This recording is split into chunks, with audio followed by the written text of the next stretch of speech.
तनोतना सदाशिवम। मुझे एक भीमयानी बौद्ध ने जो धमकी दी थी उससे संबंधित वीडियो मैंने आप लोगों तक पहुंचा दी। आप लोगों का प्यार और समर्थन दोनों ने ही मुझे बहुत उत्साहित किया और आश्वस्त किया इस बात के लिए कि कम से कम अब हमारे समाज में चिंतन की, विमर्श की प्रवृत्ति बढ़ रही है और आपकी इस प्रवृत्ति का सम्मान करते हुए हम आज से शुरू कर रहे हैं बाबा साहब भीमराव अंबेडकर के लिखे ग्रंथ भगवान बुद्ध और उनका धर्म, इसकी व्यापक समीक्षा। और इस पुस्तक की समीक्षा का जो उद्देश्य है वो ये कि भाई आज जो बुद्ध को लेकर एक बड़ा आक्रामक प्रचार हो रहा है, भगवान बुद्ध को मार्क्सवादी की तरह प्रस्तुत किया जा रहा है, तो हमारे भारत में बुद्ध को नास्तिक मानने के कारण लोगों ने बौद्ध ग्रंथों का कभी अध्ययन नहीं किया, तो बुद्ध के बारे में लोगों को कोई जानकारी नहीं है। इसमें हालांकि मैं मानता हूं कि हमारे धर्माचार्यों का ही सबसे बड़ा दोष है, क्योंकि हमें जब पुराणों में भगवान बुद्ध का उल्लेख था तो हमें एक बार ये सोचना चाहिए था कि भाई हम भगवान बुद्ध को इस तरह सनातन धर्म से बाहर कैसे कर सकते हैं, जबकि भगवान बुद्ध ने स्वयं ही अपना उपदेश देते समय पहला उपदेश ही उन्होंने यही दिया, नहीं वैरेण वैराण समन्वित कुदाचन अवैरेण सिद्ध्यंत एष धम्मो सनातना। तो भाई जब भगवान बुद्ध स्वयं कह रहे हैं कि भाई हम सनातन धर्म की चर्चा कर रहे हैं और तो भी हमने भगवान बुद्ध को सनातन धर्म वाह्य नास्तिक मानकर बाहर निकाल दिया। आज हमारी वो गलती हमारे सामने एक बड़ी समस्या बनकर खड़ी हुई है कि बुद्ध के बारे में हमारी कोई जानकारी नहीं है, हमारे समाज को कोई ज्ञान नहीं है बुद्ध के बारे में, और आज हम बुद्ध को भीमयान के द्वारा ही जानते हैं। और भीमयानी जन भी भगवान बुद्ध से संबंधित जितना भी भारतीय साहित्य है, हीनयानी और महायानी परंपरा में, उससे वो पूरी तरह इनकार कर देते हैं और वो कहते हैं कि आप बाबा साहब के लिखे ग्रंथ को देखिए। तो सीधी सादी बात है कि भाई बाबा साहब के जो बुद्ध हैं वो भारतीय परंपरा से संबंध नहीं रखते हैं। हम इसी पर चर्चा करेंगे, विमर्श करेंगे और हमारा उद्देश्य है कि हमारा प्रत्येक दर्शक स्वयं में इतना समर्थ हो जाए कि वो किसी भीमयानी का, किसी विज्ञानवादी का तर्क, प्रमाण और युक्ति संगत जवाब स्वयं दे सके, कोई हमारे ऊपर निर्भर ना रहे। तो आप कह सकते हैं कि एक तरह से आज से ये सीरीज पूरी तरह शिक्षात्मक होगी कि भाई आप एक एक शब्द को अच्छी तरह सुने, समझें और उसे दिमाग में बैठाएं ताकि आप स्वयं प्रतिपक्षी को जवाब देने के लायक बने। तो सबसे पहले तो मैं यही बता दूं कि भाई अंबेडकर के बुद्ध और भारत के बुद्ध, ये दोनों बुद्ध पूरी तरह अलग अलग हैं, इनका एक दूसरे से कोई संबंध नहीं है। और ये बात प्रमाणित करने के लिए मैं बाबा साहब भीमराव अंबेडकर के अपनी ही पुस्तक का प्रमाण देता हूँ। पहले तो आप ये जान लीजिए कि बाबा साहब भीमराव अंबेडकर जी ने ये ग्रंथ भगवान बुद्ध और उनका धम्म 1951 से उन्होंने लिखना शुरू किया। आप पता नहीं वो 2 साल में लिख पाए कि 1 साल में लिख पाए कि 5 साल में लिख पाए, लेकिन ये ग्रंथ पहली बार प्रकाशित हुआ सन 1957 में। इसकी कई भाषाओं में इसका प्रकाशन हुआ और जो हिंदी में वर्जन प्रकाशित हुआ वो भदंत आनंद कौशल्यान जी ने इसका अनुवाद किया और वही ग्रंथ आज हमारे पास है।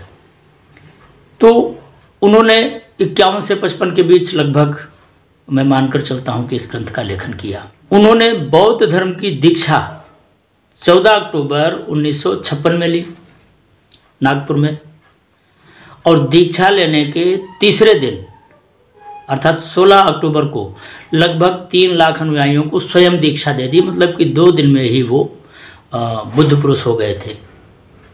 दीक्षा ली और दूसरे दिन वो स्वयं दीक्षा देने लायक हो गए थे और उन्होंने 3 लाख लोगों को दीक्षा दे दी थी।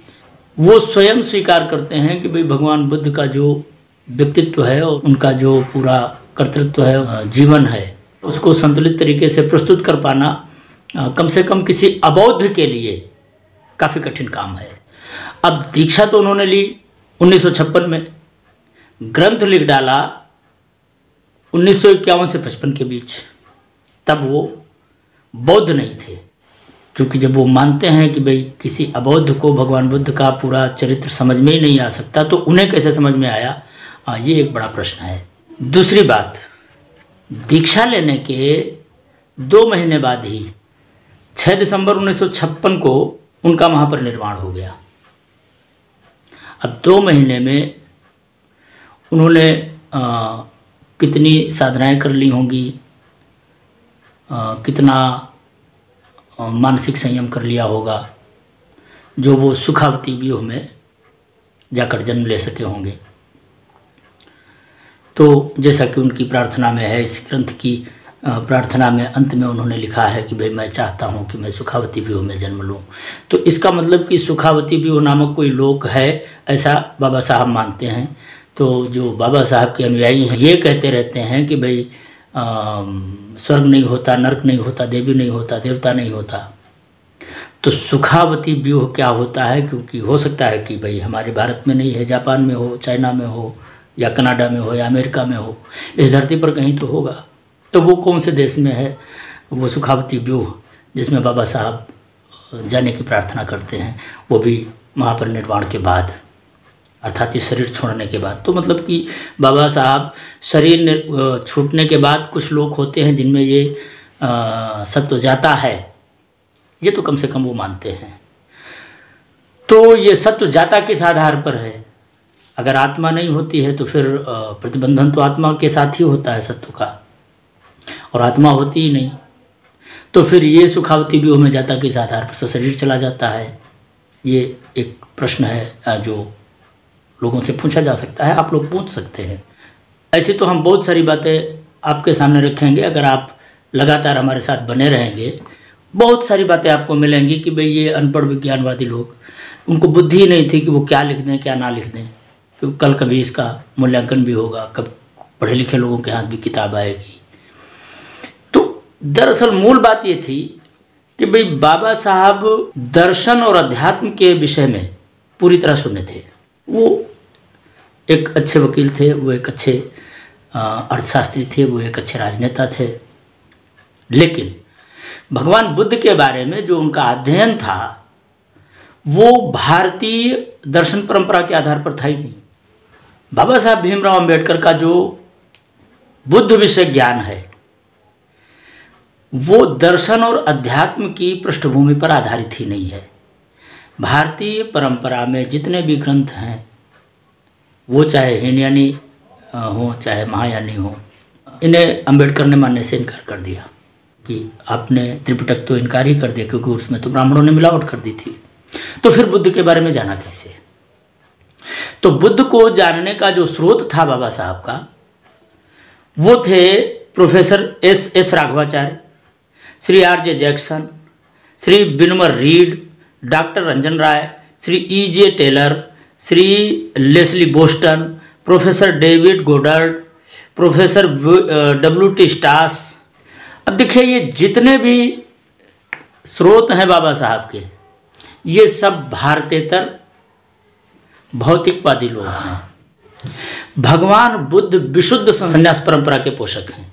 कम से कम भारत के जो बुद्ध हैं वो अध्यात्म पथ के पथी हैं, वो विशुद्ध संन्यास मार्गी हैं, और जिनके लिए भौतिक जगत दुख रूप है। लेकिन जो बाबा साहब भीमराव अंबेडकर ने जिन बुद्ध को जाना, वो बुद्ध या तो मार्क्स के समकक्ष ठहरते हैं, या फिर वो ईसाइयों के समकक्ष ठहरते हैं। या तो वो ईसा मसीह की प्रतिकृति हैं, या फिर वो कार्ल मार्क्स की प्रतिकृति हैं। और ये बात बाबा साहब ने स्वीकार की है कि भाई जो मैं जिन बुद्ध की बात करता हूँ, मैं उनमें कार्ल मार्क्स को देखता हूँ। तो चूँकि वो स्वयं स्वीकार करते हैं कि मेरा भारत में जो अध्यात्मनिष्ठ भगवान बुद्ध हैं उनसे कुछ लेना देना नहीं। उनके बुद्ध ब्रिटेन में, अमेरिका में, कनाडा में, चाइना में, जापान में, थाईलैंड में, कंबोडिया में, कहीं भी हो सकते हैं। कम से कम भारत वाले बुद्ध बाबा साहब भीमराव अंबेडकर का विमर्श का विषय है ही नहीं।